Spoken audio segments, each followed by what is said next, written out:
Zaririmbi gitangaza Yesu mwami yakoze ko yavuye mwijuru ngwe amfiri Golgotha.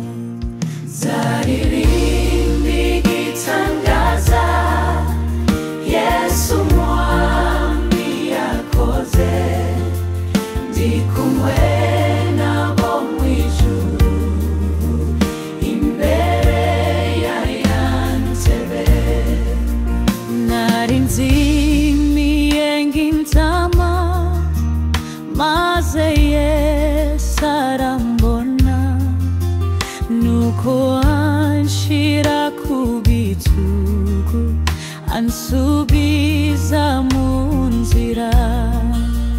Nari mpumi mfite ubwoba nshitse intege mbabaye janjaguritse nihebye maze Yesu arankiza.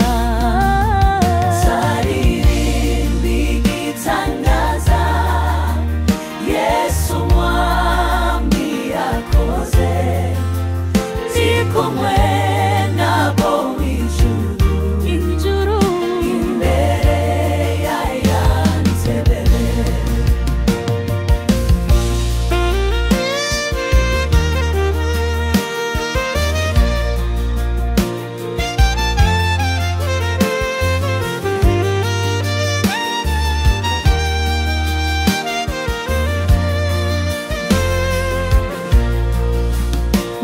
Ndacyabona ibimbabaza haracyari ibindusha nyamara ubwo turi bebe nzi yuko ntacyo nzaba.